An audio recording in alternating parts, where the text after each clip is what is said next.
Assalamu alaikum and good morning. Today we are here to in the session that online talk session 4 that engineering job opportunity scholarship and skill sets in Australia for DIU students. Uh, that's why today we have the guest that we have Dr. MD Shamsul Arifin, Assistant Professor, Bangladesh University of Business and Technology. He is DIU ET alumnus, Bangladesh. We also have Dr. Mohammad Rafiqul Alam, Lead Data Engineer, CBH Group Limited, DIU CSA alumnus from Australia.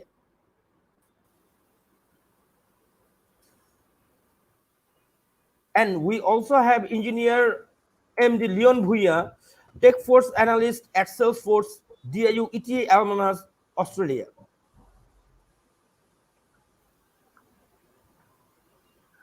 And there are also two of our guests, that Dr. Mohammad Najmul Haq, researcher and AI specialist, University of Newcastle, DIU CSC alumnus, and engineer Masudur Rahman Saim, data and analytics specialist, Amazon Web Service, DIU CSC alumnus, Australia, will join with us shortly. I think Mr.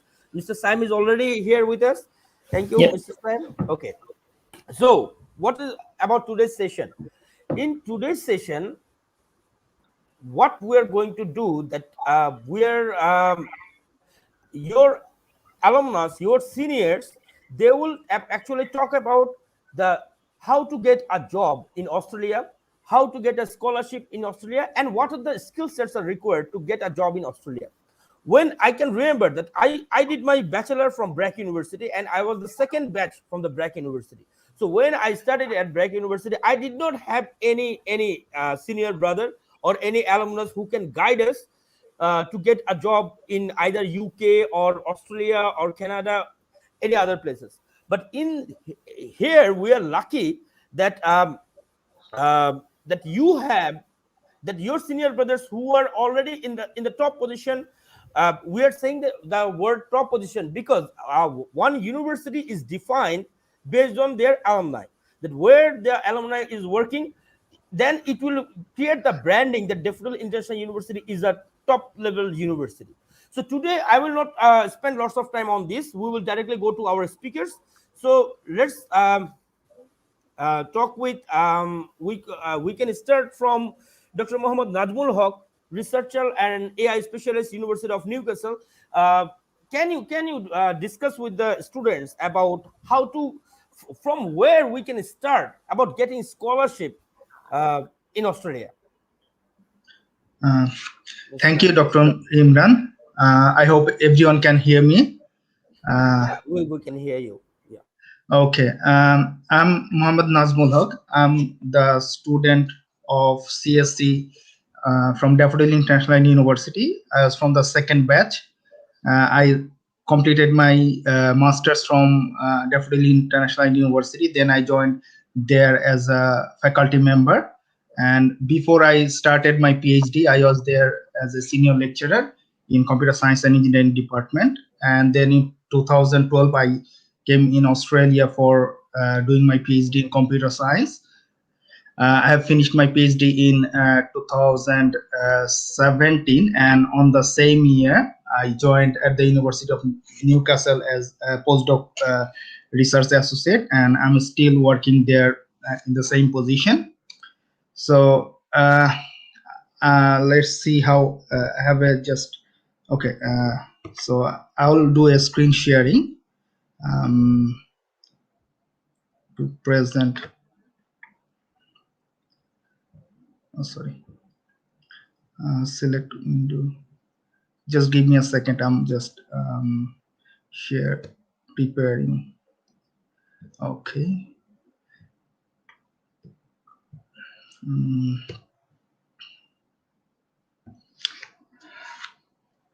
So I will talk about the preparation for scholarship, higher degrees, and PhD in Australian universities.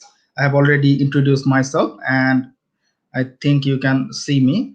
So first, I'll start with the background, like what is higher research degrees and PhDs. Then I'll talk about some general guidelines for preparation, and then I'll discuss a little bit about the what is the cost and scholarships for to do research in Australia.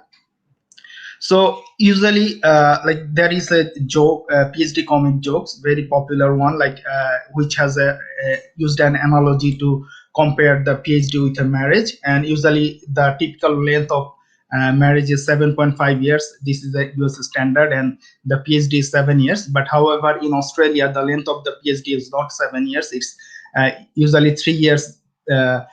For initial funding is given for 3 years, then 6 months extension is given. However, you have to finish the PhD within 4 years, and both of the marriage and PhD starts with a proposal, and creating a PhD proposal is very important in terms of getting into the PhD board. And then usually, like foolish people who foolish and young people who are in love, they got married, and like foolish young people without a job, they got PhD. They started getting admission into PhD. However, I think like if someone has very intense desire about like research and doing approaching his career towards academia, they should get a PhD. And like however, like if you start getting PhD and admission into the PhD, and I think like you'll definitely able to finish it. So there are very low chances that you'll not able to finish. So, and like it will involve like exchange of how to do something. That one will give you an idea of the PhD. So let's start with like what are the Australian higher research degrees or HDRs. So usually in Australian qualification of education, it tells like the program which have the accessible content using research is the major, at least more than 2/3 of total content. However, in most of the Australian PhD are 100% research oriented, and there are few universities which requires few coursework, but most of the Australian PhDs are 100% research oriented. And it is Australian education qualifications level 10, which are the PhD, and usually the duration is 4 years full time, and submission is expected in 3 years, and sometimes there is a possibility of extension of the PhD in 6 more months. And there is another option in higher research degrees. That one is the Masters of Philosophy or MPhil, which is typically 2 years degree. So in both cases, like in PhD and MPhil, you can get the scholarship, because both of these degrees are have significant research components. So what are the general requirements for getting into the PhD? Like usually the entry requirement is bachelor with honors class 1, and you need to have a research component in your bachelor degree, and you should have marks around 80% of above, which is the honors class 1. And like there is some sometimes, like most of the cases, you'll have the meet the English language requirements, which is IELTS score overall 6.5, and you should not have minimum less than 6 in any of the sections of IELTS. And English language test score must be less than 2 years old at the time of you are applying it. And then you have to apply, submit the application before the deadline. And usually Australia has two sessions, like they accept the application in 2 different sessions. One is ends in either March or April, and another is in October. However, you can contact the supervisor for your prospective supervisor throughout the year, because there are some scholarships which are funded by the by industries, and supervisor might have some other fundings from different organizations. In that case, they can accept the candidate throughout the year. So there is no hard fast rule that you must have to either apply on March or April or in the October. You can contact to the supervisors anytime. Then let's discuss about the application process.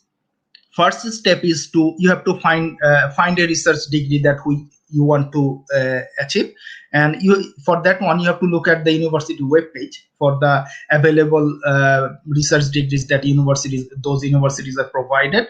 However, in Australia we have around 43 universities, and most of the all of the universities accept PhD applications, so you can look for any universities, whatever you like, and look for the degrees. And then most crucial type part is the finding a supervisor.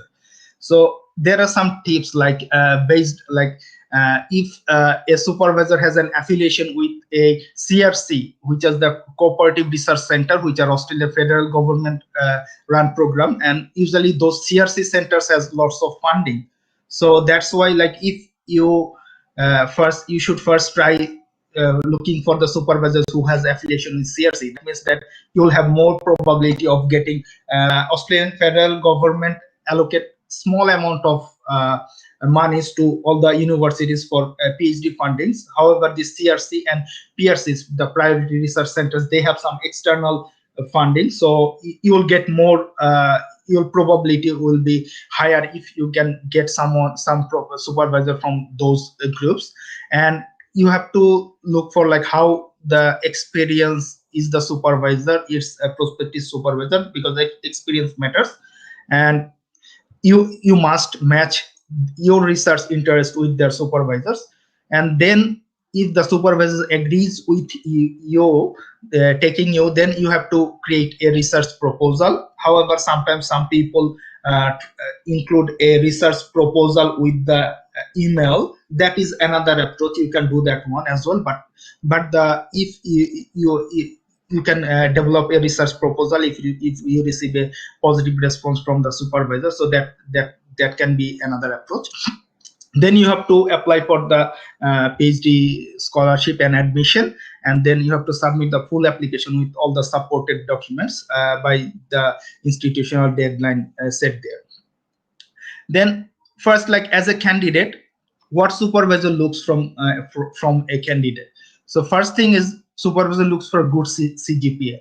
So here, like in Australia, usually they have this grading system, which is higher distinction credit pass, which has a certain percentage of numbers there. So I would suggest, if you are applying for the PhD, include your percentage of number that you have had in your master's and bachelor. If you have both degrees, then include those percentage, because that one will give idea to the supervisor, like in Australian standard where you are. Because in our standard, like in Bangladesh, we have the A plus, A minus. If you just say that, or if you say like 3.5, 3.8, 3.9, so that one will not give them a concrete idea about your positioning. So this is one important thing, like you have to mention like your percentage of marks that you achieve in your degrees. And you also, supervisor looks for your research motivations. As a candidate, they will see like how motivated you are towards the research, and you have to really express your motivation in the introductory email. And if you have any previous research works or publication which align with the supervisor's own interest. And last of all, they might look for the English proficiency. However, in some cases, supervisor might overlook the English requirement. They might give some relaxation on that condition of English proficiency, but it's better to have it. So then then the steps come, like how you can communicate with your prospective supervisor. This is a crucial thing. And one tip is like please don't send any email on Saturday and Sunday, because most of the days, like most of the times, like Saturdays, and if you send any email on Saturday and Sunday, whenever supervisor will open the email on Monday, your email will get in very bottom of the pile. So however, if you send the emails during the weekdays, like Monday to Friday, it will most likely the supervisor will see your email at the first instance. And there is another thing, like if you, when you are looking for prospective supervisor, it is like suggested, okay, email as many as possible, because the response rate might be very low, and don't get disappointed if you don't get responses from like after sending an email. Like from my personal experience, I have when I was looking for the PhD positions, I think I emailed around 50 supervisors in Australia, and I only got response from five of them with positive response, definitely. And like, so it's like around 10% is success rate. So keep that in mind. And like you could do a like prepare a structure of email. In the structure, it is suggested, like in the first paragraph, you could put your name, what degrees you have, and which year you passed those degrees, and what are your GPAs. You can highlight all those your academic achievements there. In the second paragraph, you should highlight your research interest, how your interest is are aligned with the supervisor's area of interest. This part is very important, and the total length of the email should not cross like half a page. So if you write very long email, it will not, because supervisors will give very skim throughout the email. So you have to highlight your main achievements there with bold points or bullet points like that. In the third paragraph, then you can show if you have any quality publications and your English language scores and all those things. And you have to express your interest. Okay, I want to work with you because of the above mentioned reason. And always must include your CV and mark sheet, because like if the supervisor likes your CV, then he'll look at your mark sheet, and he'll look for the your marks, like how much you have achieved for some courses. Because like there are many in a degree, there are 30 or 40% non-departmental courses, and usually, like if you have very high grade there and then you don't have very good grades in the departmental courses, so that one will not so the supervisor wants to know, like if you have some very good result on some particular subjects which the supervisor is interested on. So these things will give you a good start, like if you have included your mark sheet and CV. So there is another important thing, like how should we structure our CV. This is important in one sense, because sorry, whenever the supervisor will like send your application to the graduate committee, who will actually rank the all the candidates. And the person who do the ranking or who calculates those ranks, they are not actually subject expert. You have to keep that in mind, because they are mostly clerical staffs.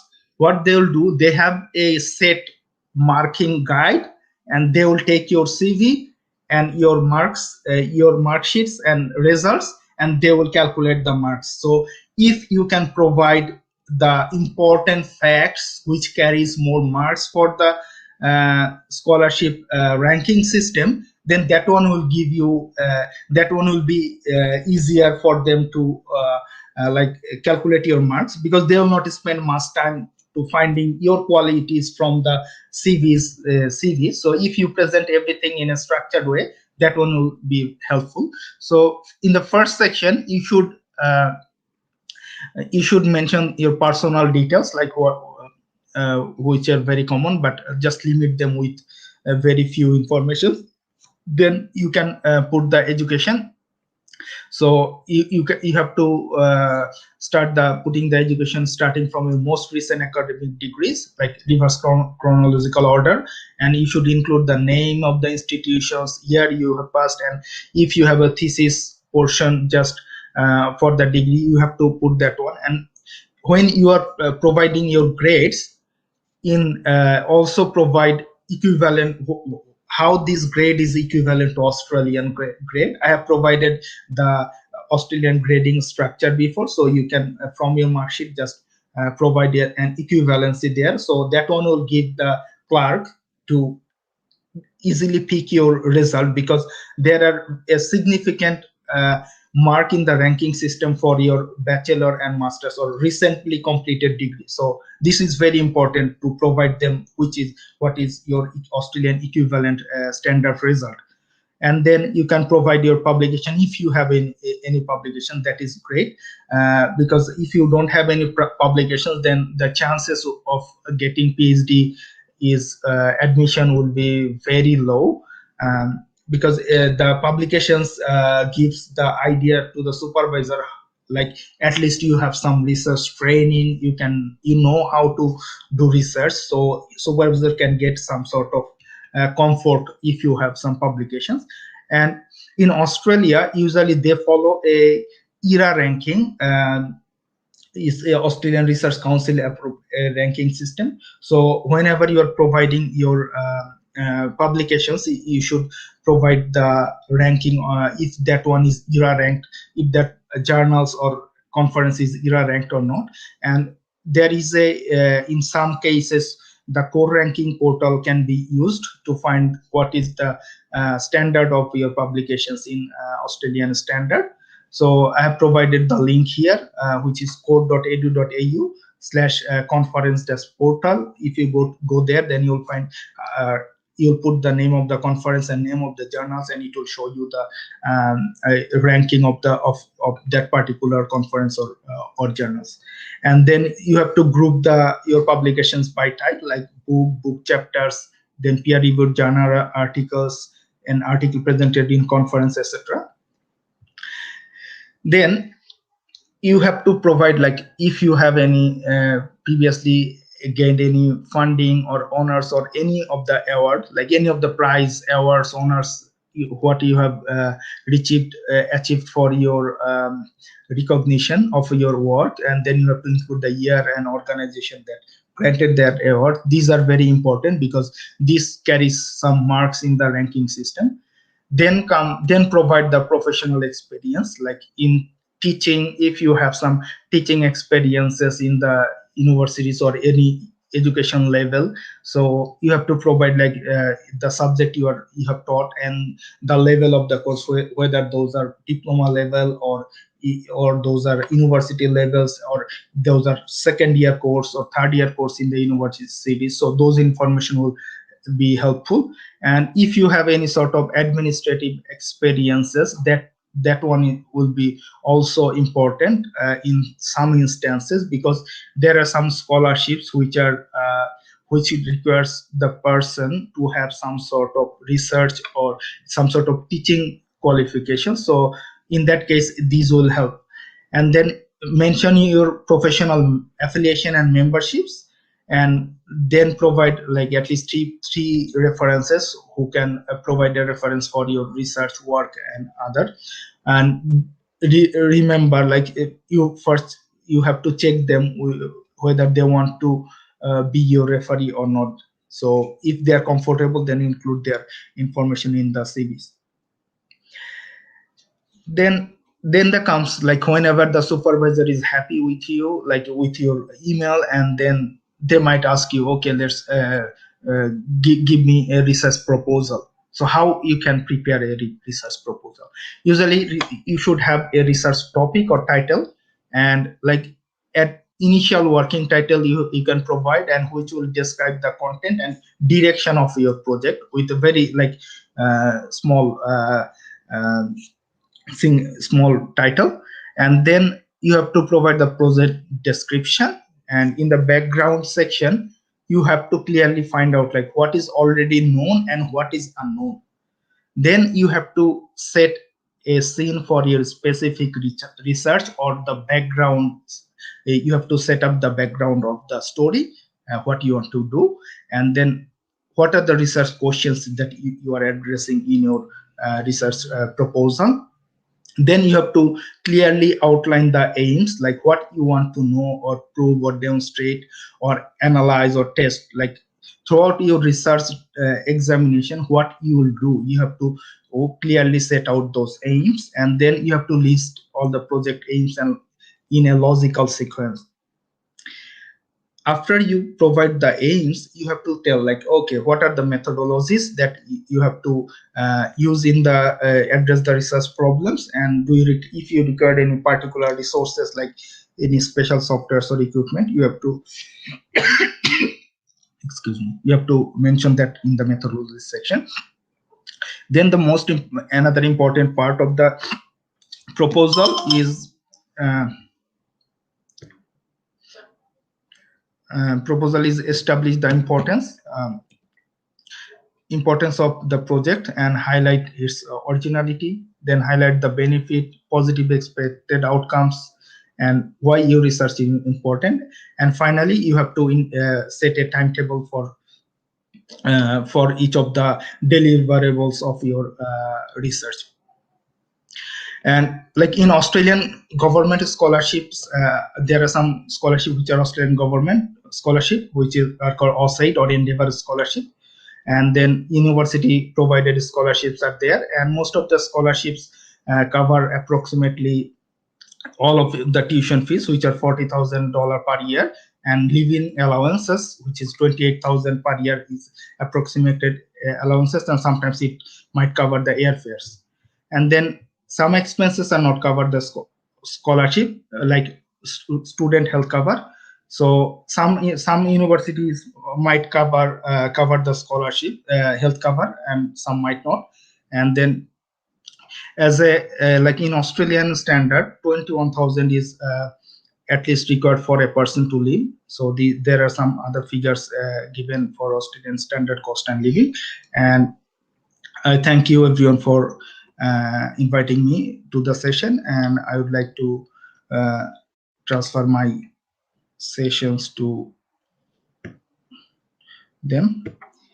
Okay, thank you. I hope everyone can hear me. I'll stop sharing. Yeah, Sorry. okay. So like you will be happy to know that in Daffodil International University nowadays our students are very good in research and publications, and the structure you showed about the research proposal they are already following. But at Daffodil International University, I like when I came back from Malaysia that I started that this research, me and Professor Kabir, we started the research award ceremony, that if you have any paper in Scopus Index publications, then we will give you a certificate and some financial incentive. Nowadays, like Department of CSC, of course, like they publish 150 Scopus Index papers every year. And the Mhm. second is Department of Software Engineering. So we are already on the track, and I believe that Scopus actually will cover some of error journal. So I think there could be some similarities. I know about ERA from Malaysia, but again, like we are much more focused on Scopus because of the university ranking. Okay, I will not spend. We will talk about those things later on. Now I am going to Dr. M. Shamsul Arifin. Arifin sir, আমাদের একটু বলেন যে স্টুডেন্টসরা যদিও খুব interested that এই আলম ভাই Leone ভাই ওনারা কিসে কাজ করতেছে ইন্ডাস্ট্রিতে কাজ করতেছে, বাট একাডেমিক জব এটাও একটা কিন্তু খুব ইন্টারেস্টিং একটা জিনিস যে স্টুডেন্টরা, আমি ডেফোডিলের স্টুডেন্টদের ক্ষেত্রে যা দেখি তারা হচ্ছে আন্ডারগ্রেড করে টিচার হতে চায়, বাট এই যে অনার্স করে আসবে পিএইচডি করে আসবে তারপর টিচার হবে, এই জিনিসটা স্টুডেন্টের মধ্যে আমরা একটু কম দেখি। তো এই ব্যাপারে আপনি কি সাজেস্ট করেন বা কিভাবে অস্ট্রেলিয়াতেও আপনার একাডেমিক জব পাওয়া যাবে একটু যদি আমাদেরকে গাইড করতেন। Thank you. Sure. Thank you. ধন্যবাদ। Nazula, it was really good and good to see you again after a long time. It was really elaborative presentation.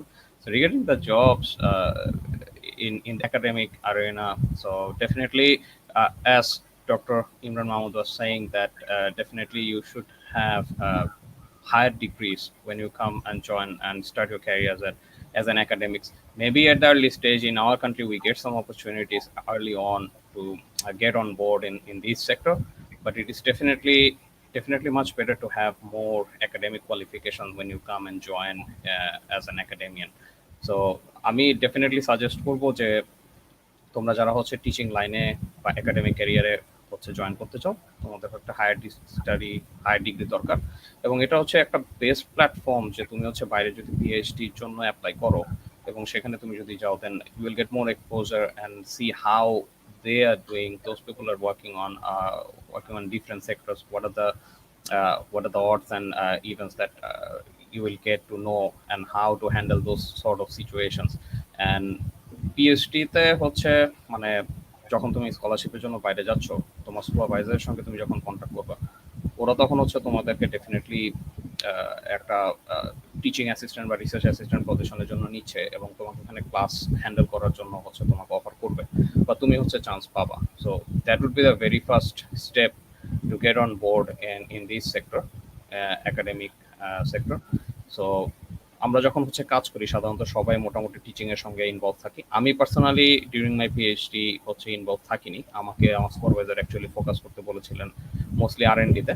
So তারপরে হচ্ছে কাজ শেষ করে পিএইচডি শেষ করার পরে আমি হচ্ছে মানে ওইখানে টিচিং অ্যাসিস্ট্যান্ট হিসাবে কাজ করি এবং ডিফারেন্ট ল্যাবস, তারপর হচ্ছে কোর্সের জন্য হচ্ছে মানে সেশনাল ইনস্ট্রাক্টর হিসাবে হচ্ছে আমি কাজ করি।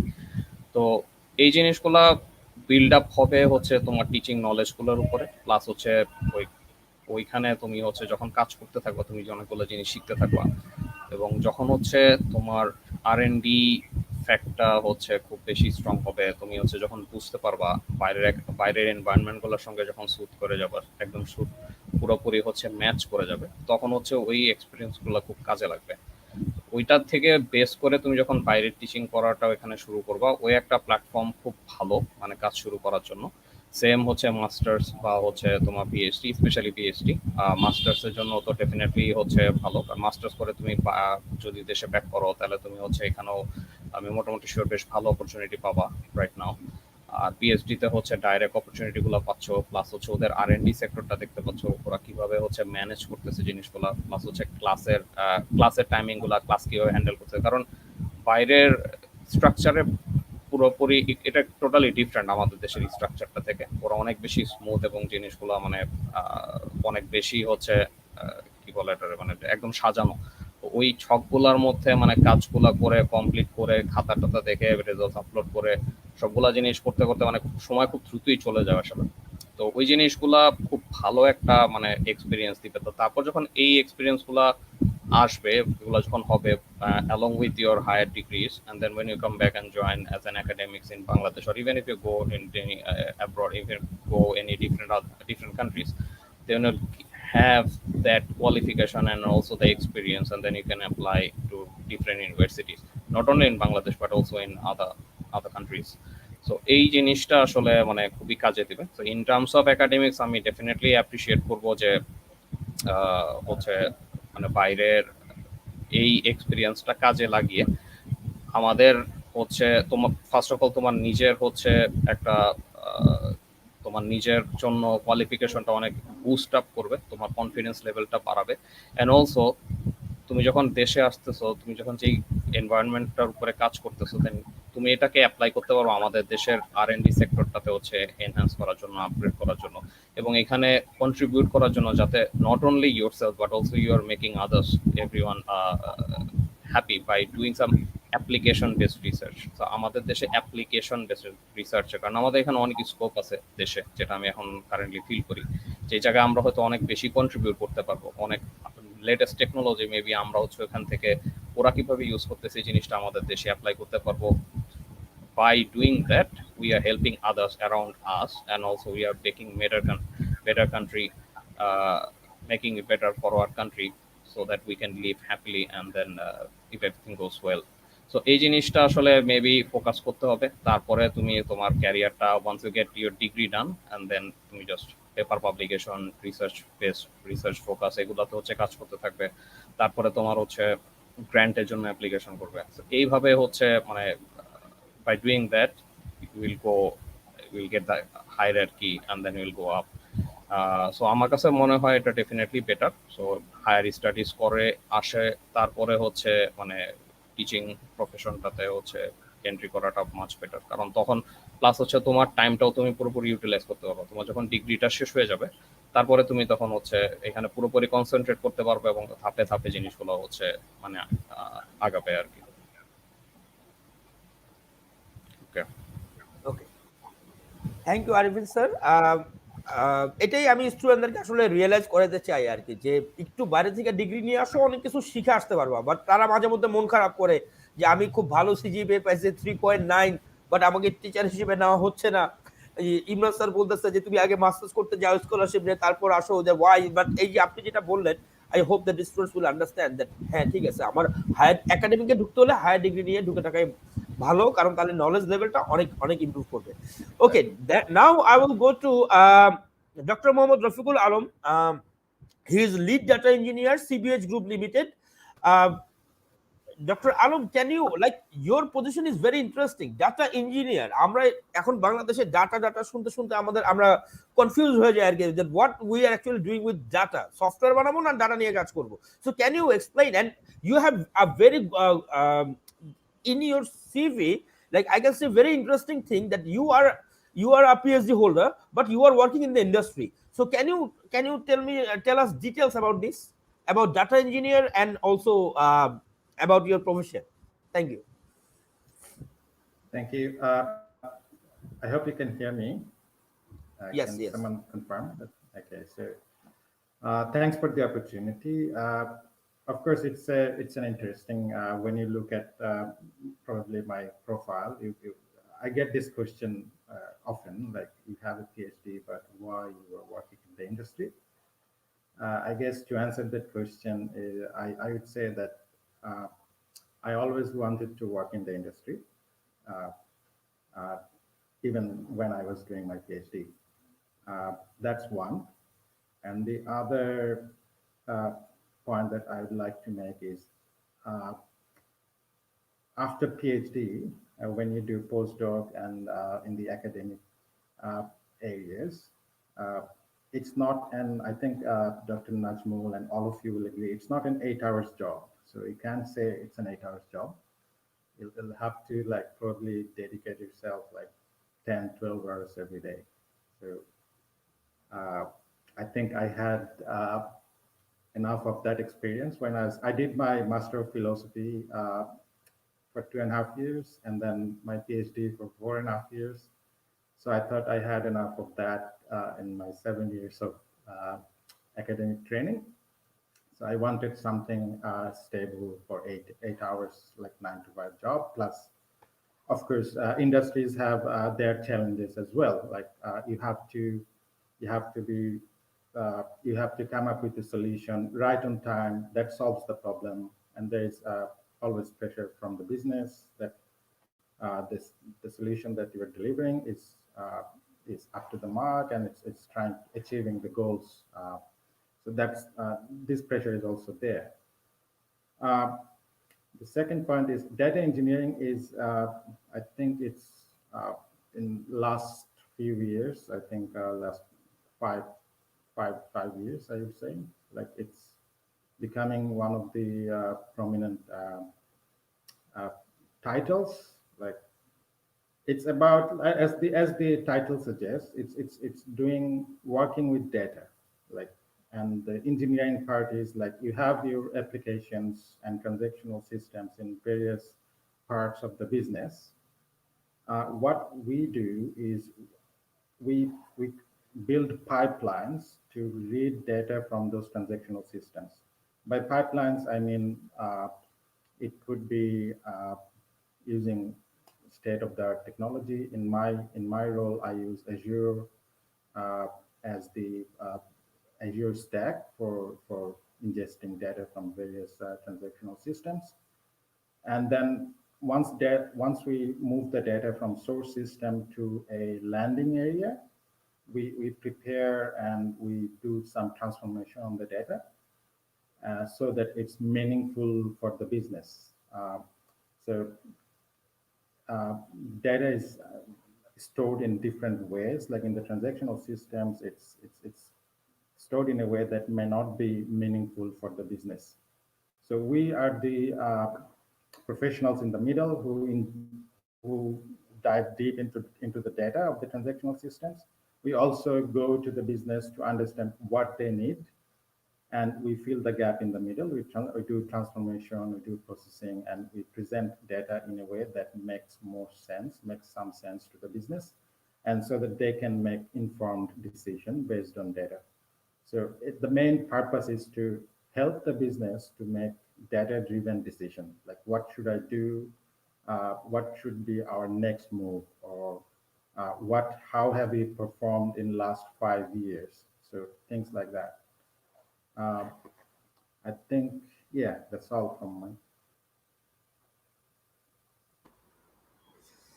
Okay. Again, Dr. Alam, you will be happy to know that in Department of Software Engineering, we initiated 3 major courses, and apart from our traditional non-major BSc in Software Engineering, we added major in cybersecurity, major in robotics and embedded system, and major in data science. And major in data science is now very popular. And while working, I am working with government. I work with A2I. What A2I is actually trying to do now, that you should know that A2 government is the biggest customer. So what A2I is trying to do now, that to create a data governance team in each part of the government sector, so that whatever the data they have one app called MyGov.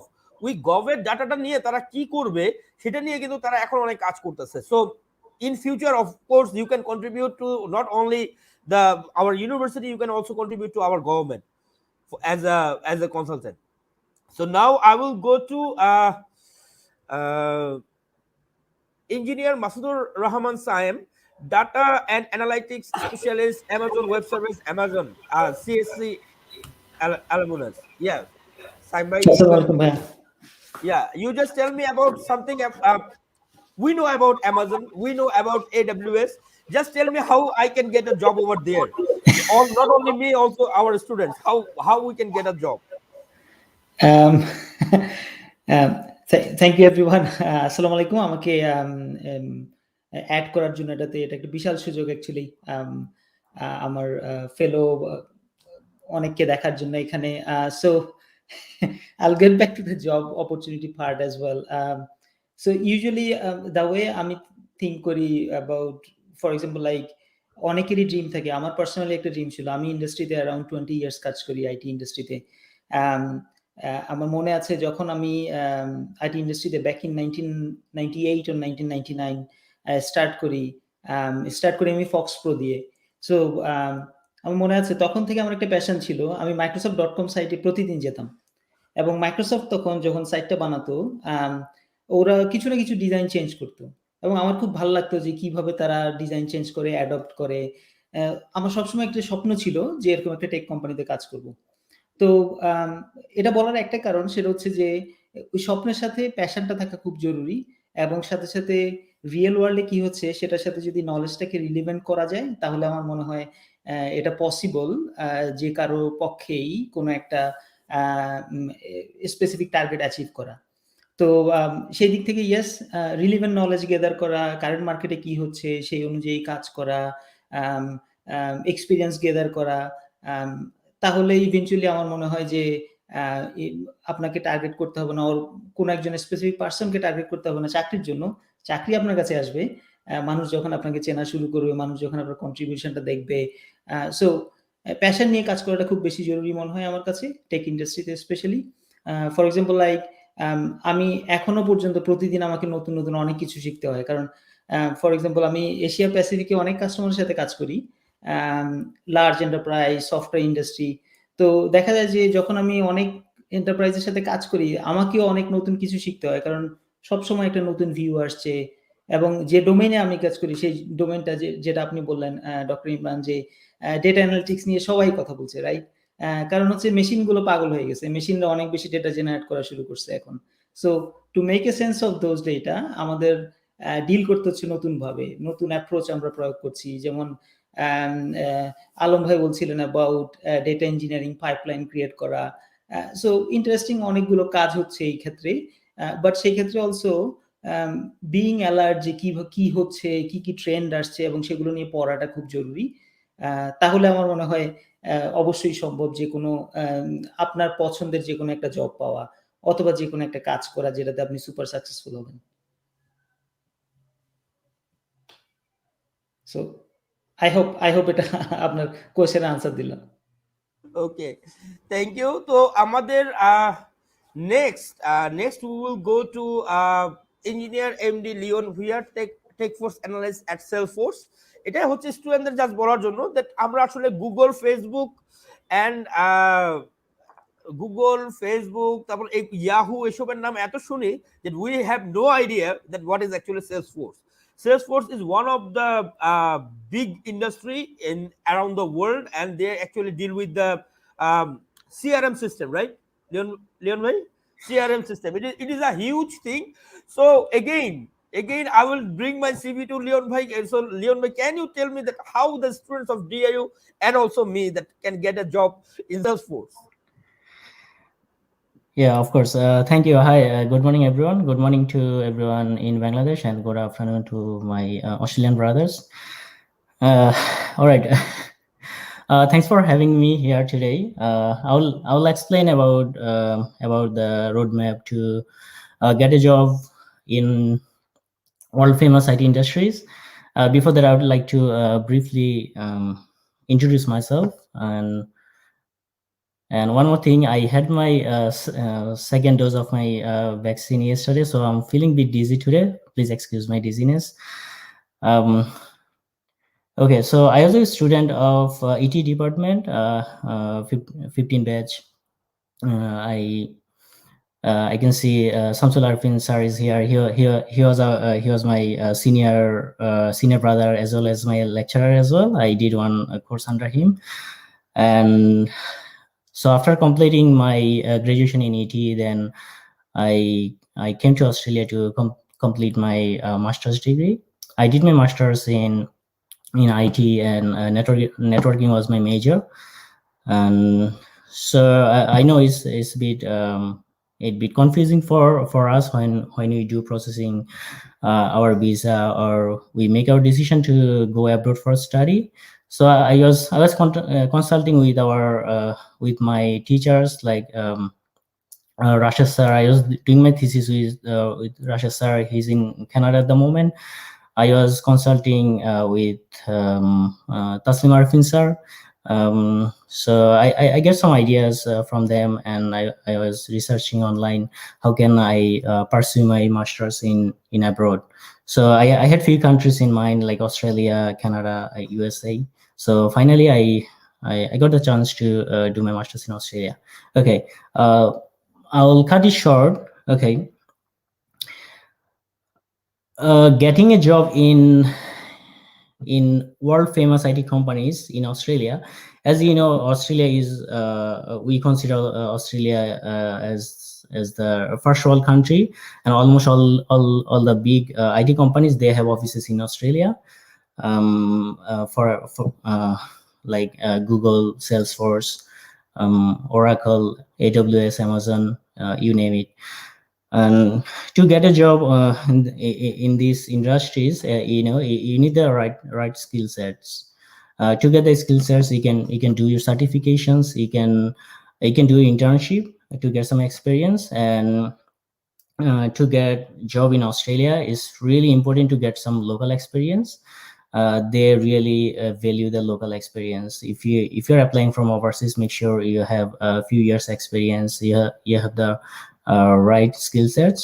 However, if you are in Australia, and try to get some local experience by doing some internship, or get a job at the initial level, it's very important. And another thing, whenever you are applying, I think it's one of the most important things. Please do not lie on your resume. If you don't have any skill sets, don't mention it on your resume. If they during the interview, if they know that you are lying about something, even if your interview goes great, then they won't hire you. So please make sure, if you are applying for any jobs, if you don't have the skill sets, if you are missing some of the required skill sets they're asking for, just be honest. Just tell them that you are eager to learn, you have most of the skill sets, just few of the skill sets are missing and you are working on it. And since I came in Australia as a student, so if you need any information regarding student visa, processing student visa, you can always get back to me, or get back to one of us. So you can find us in LinkedIn. I'll be happy to help. And I'm with Salesforce. It's been almost 4 years. I I had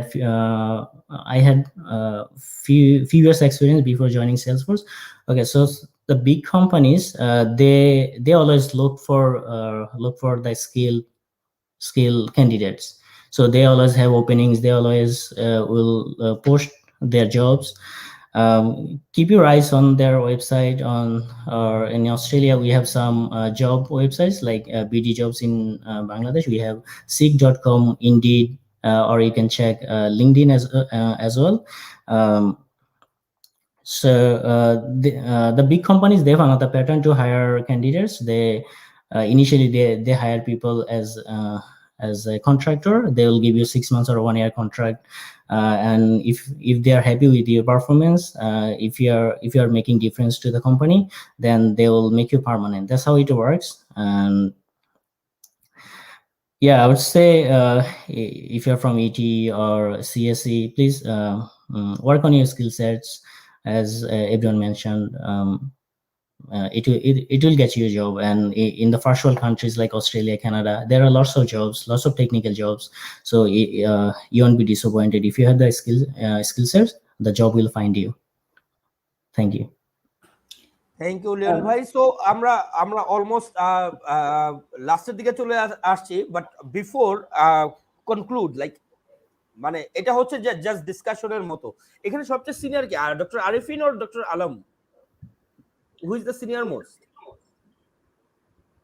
Arifin sir কবে ছিলেন আপনি, when you were a student of DIU? Completed in 2009. 2009. Alam sir, doctor Alam? আমি complete করেছি 2005 এ। 2005. Okay, so 2005, that means long ago, like almost like the first batch, right? First, second, third batch, something like that. Okay, why Daffodil? Okay, just tell us why Daffodil. Why you choose Daffodil? Why not other university?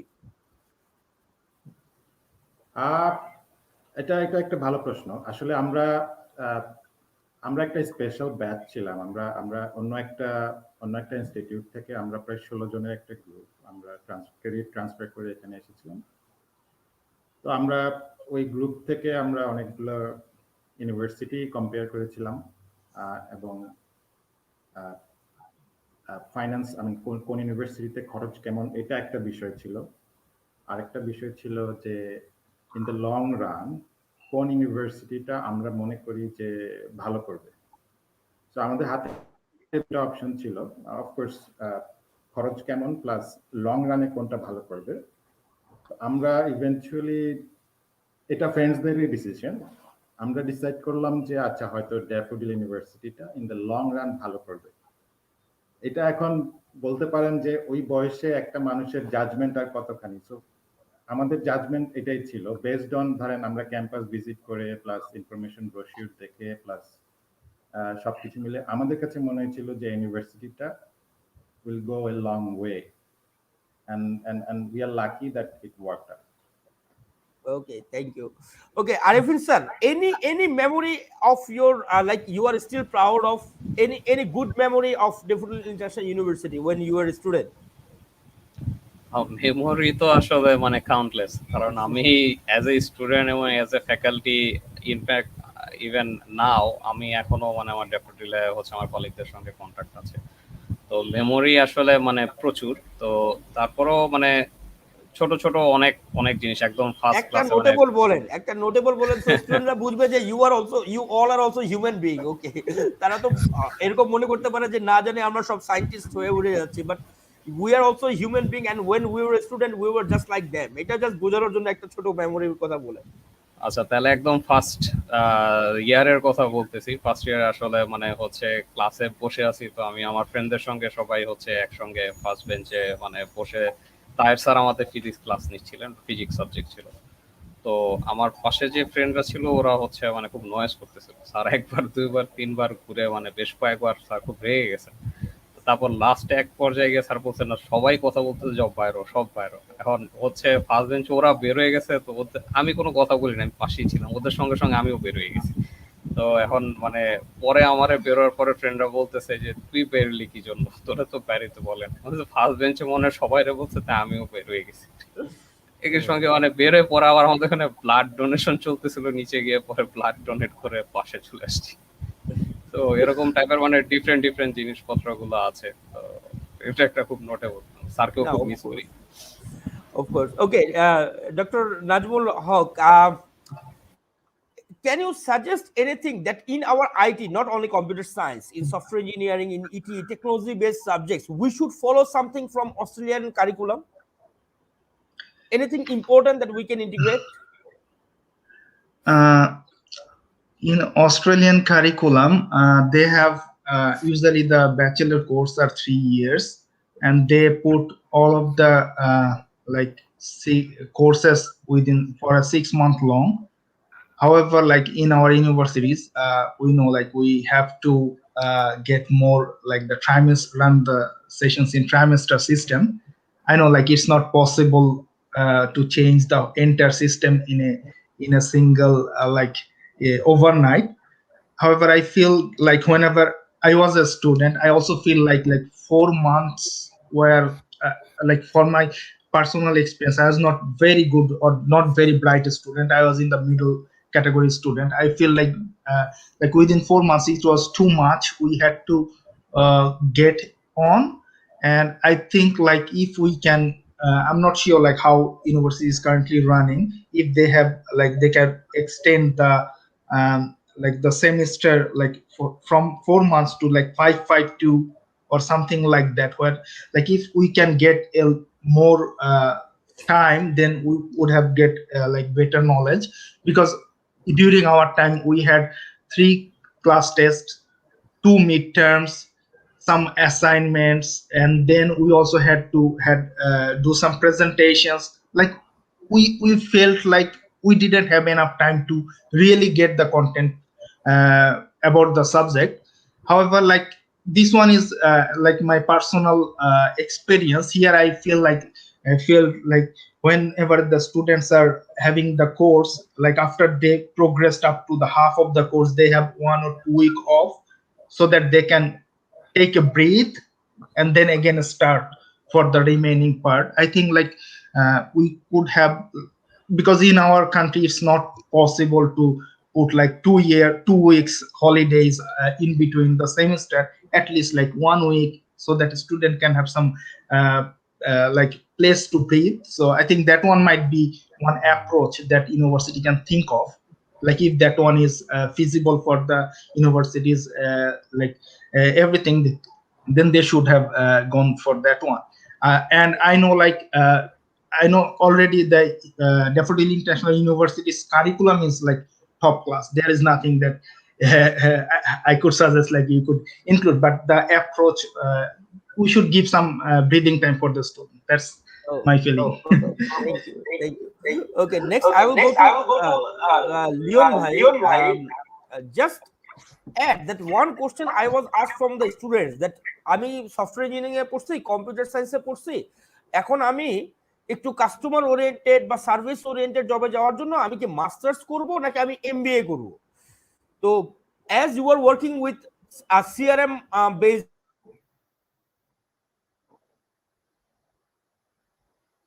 if they have a computer science with master's degree or computer science with MBA degree? Thank you, sir. I think it's really important to have your technical knowledge as well as the customer service knowledge. If you're trying to go to the customer face roles, for example, we have the solution engineering role in our environment in Australia. There's like 50% technical, 50% customer facing. So you have to implement your technical thing and you have to convince your customer about the product. That's how it works. I would recommend everyone to stick to your technical courses. If you want to have some customer service experience as well, there are some short courses that you can do to improve your customer service experience. But It's actually personal preference. If you think your technical knowledge is good enough and you want to do your MBA, you can go for it. But as a technical student, I will always recommend you to stick with the technical courses. And for customer service, as I said, do some short courses to improve your customer service, presentation skill, and all. Thank you. You tell me that what should, like, in my department, in my department of software engineering, in every month I have one session that is called Alumni Connect. Now I was head of the department of software engineering for 10 months, so 10 মাসে 10টা programme করছে এক একটা দেশের either education related or job related, আমরা regular বেসিসে করি। But আমরা চাই that more involvement with our alumni, that you suggest me that what we can do, like what would be comfortable also for you that we can work together. Can you suggest me something? Sure, sir. That's an honor for us as well to join different sessions and keep informed our newcomers or new students who are studying.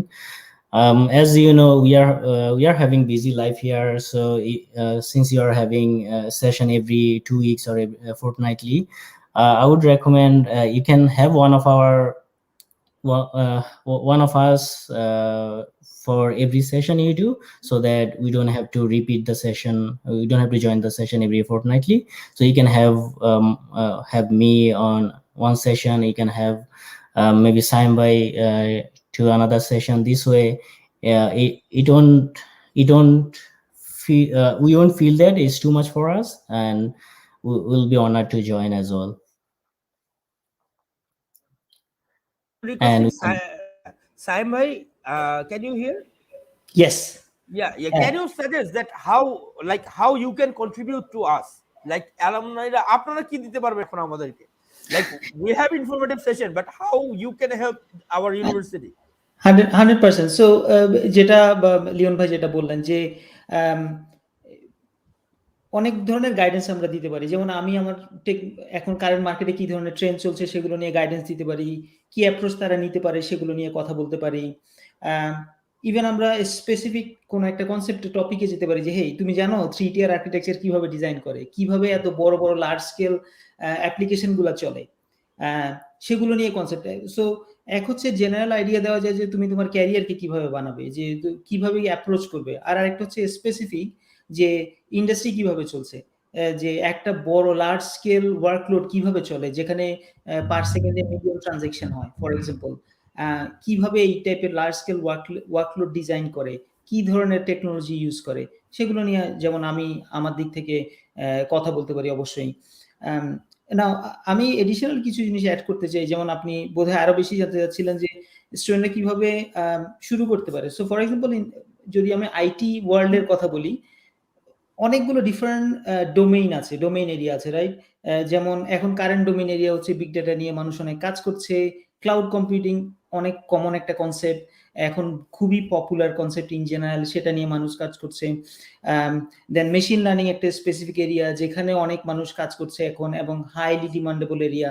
তো এখানে এখন current স্টুডেন্টদেরকে যদি আমরা দেখি যে institutional যে নলেজটা দরকার অবশ্যই সেটা হচ্ছে ফান্ডামেন্টাল, যেটা জানতে হবে আমাদের, সেটার সাথে সাথে এই get your hands dirty as soon as possible, শুধু না পড়ে শুরু করা, চেষ্টা করা, যে ট্রাই করা এখন থেকে যে আমি এই জিনিসটা করব, এই জিনিসটা ইমপ্লিমেন্ট করব।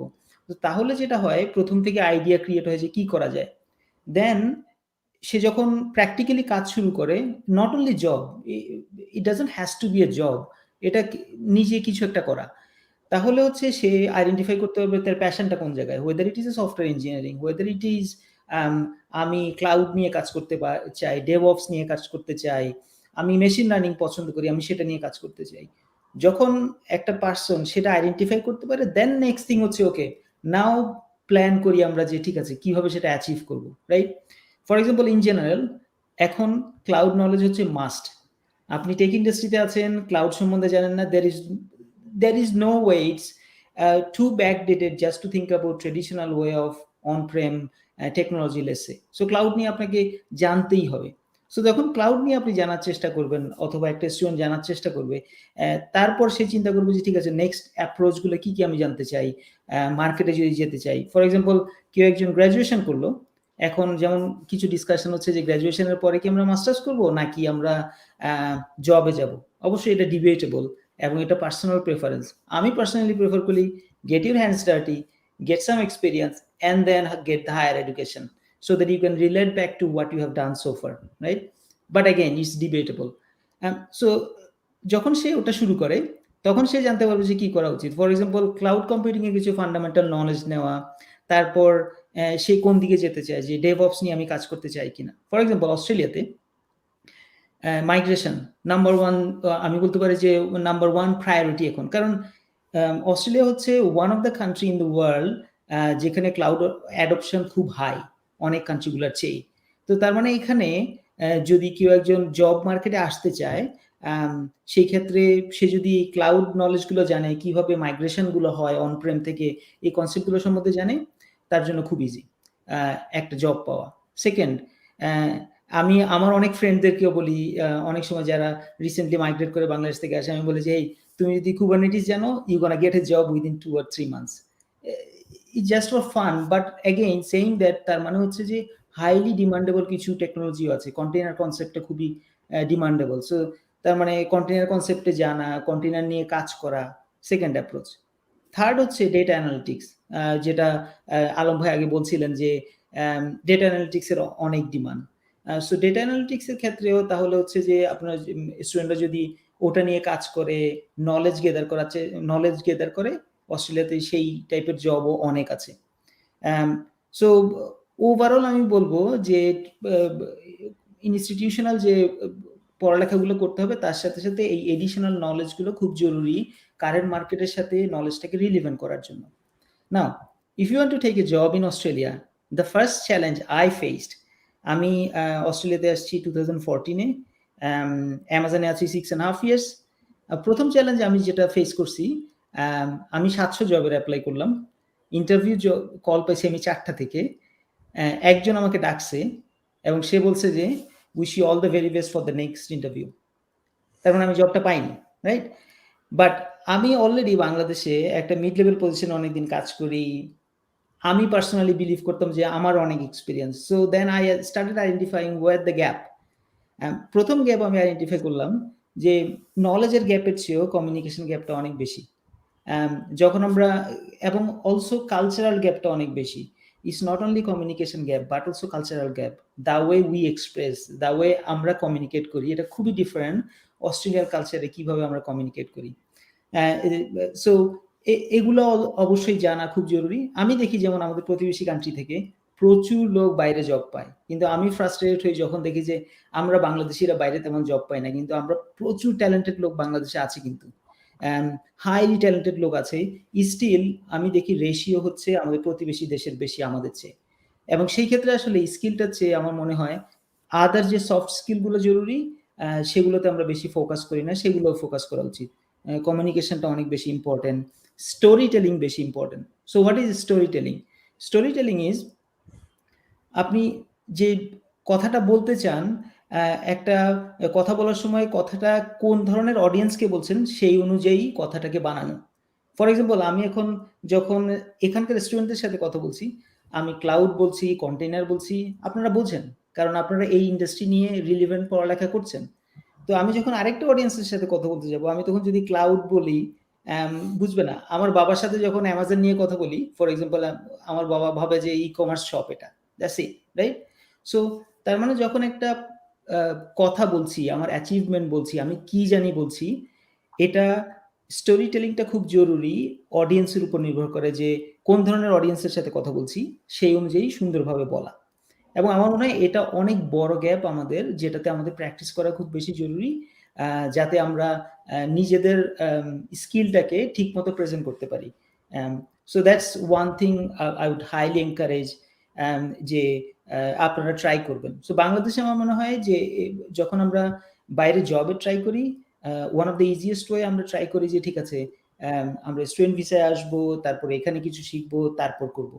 বাট সেটার একটা স্ট্রাগলিং পার্ট আছে। But why not also you try from Bangladesh as well.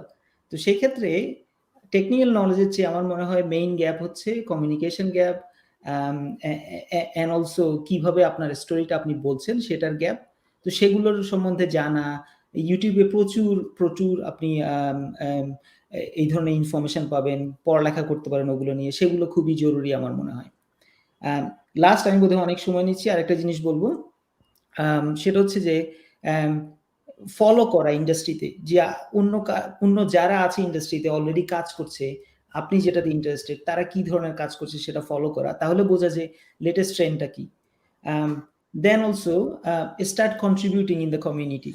আপনি ব্লগ লিখেন, আপনি গিটহাবে প্রজেক্ট ডিপ্লয় করা শুরু করেন, রিলিজ করা শুরু করেন, তাহলে আপনি বুঝতে পারবেন যে এগুলোর জন্য কি করতে হয়, এবং এটাই একটা কন্ট্রিবিউশন হবে, যে এটার জন্য চাকরি করতে হয় না, রাইট? আপনি নিজে থেকে স্টার্ট করলেন, কিছু একটা শিখলেন, শিখে আপনি একটা ব্লগ লিখলেন। এগুলো একটা খুব ভালো একটা প্রোফাইল ক্রিয়েট করে যখন আপনি জব ইন্ডাস্ট্রিতে যাবেন, যেখানে আপনার কোনো এক্সপিরিয়েন্স নেই। এগুলো খুবই অ্যাডেড বেনিফিট কাজ করে যখন আপনি চাকরি খুঁজতে যাবেন। So that's it from me. Okay, thank you Saim ভাই। ওকে, আমরা প্রোগ্রামের প্রায় শেষের দিকে স্টুডেন্টদেরকে যেটা বলতে চাই, you might have lots of questions, but at the moment আমি আপনাদেরকে কোশ্চেন করতে দিব না। I will let you to absorb that whatever that actually said. So absorb করেন, দেন ঘাটাঘাটি করেন, then if you need still if you are confuse, then you can email your senior brothers. একদম simple, ঠিক আছে? So আমরা question অ্যান্সারটা সবগুলো collect করে then we will send it to our guest, actually not guest, it is actually their home, definitely is their home. হোমে তো আর আপনাদেরকে গেস বলা যাবে না। তো এখন যেটা হচ্ছে যে আপনাদেরকে সবাইকে অনেক অনেক থ্যাঙ্কস আপনাদেরকে জয়েন করার জন্য। আজকে আপনাদের উইকেন্ডটা আমরা নষ্ট করতে চাই না। So you can enjoy your time with your family, and again thank you so much for joining to give your valuable insights. ইনশাল্লাহ আপনাদের তো আর দাওয়াত দেওয়া লাগবে না, আপনারা আসবেন, আমাদের সাথে দেখা হবে, and you will see our new campus. It is a fantastic campus we have now, and our course curriculum and actually are very well developed. Now we are much more focused in publication. We are growing up, so we need your support and also your prayer so that we can keep forward. And আপনাদের জন্য আমাদের we are always there. If we can help you in any cases, you just let us know. So আপনারা কেউ কোনো যদি আপনাদের 4 জন থেকে আপনাদের 5 জন থেকে যদি আপনারা কেউ কনক্লুডিং রিমার্ক যদি টানতেন, তাহলে আমরা ভালো করতে, স্টুডেন্টদের জন্য লাস্ট কিছু যদি বলতেন, then we can close the session. Anyone, anything for the students?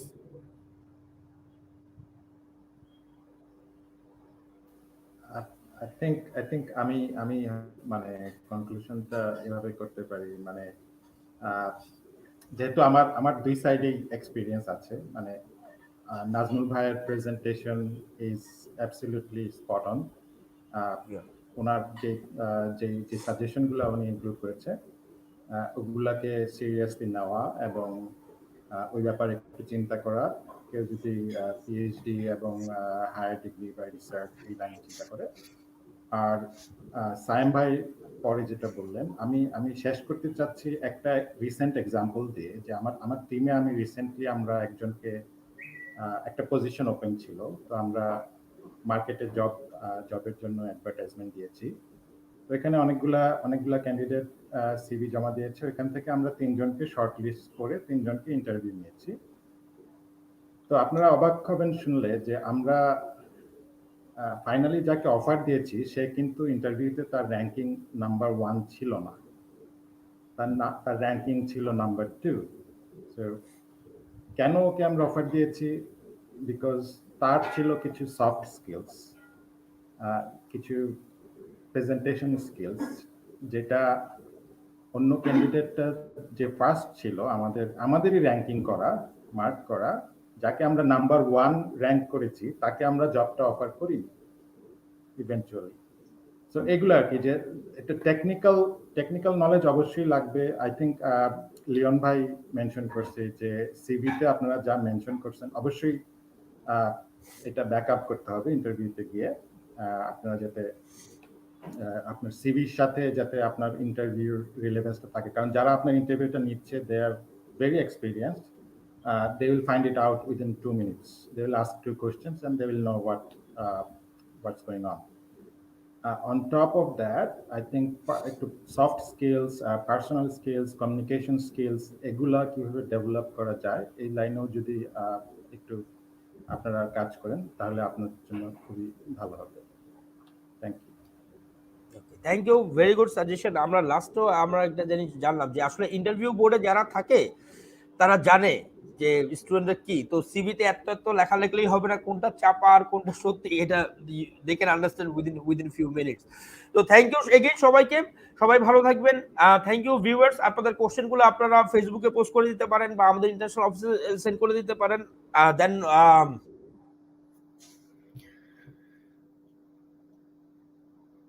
will contact our guest. So এটা বলে আজকে শেষ করছি। থ্যাংক ইউ সবাইকে এগেইন, গুড আফটারনুন, আসসালামু আলাইকুম, টেক কেয়ার।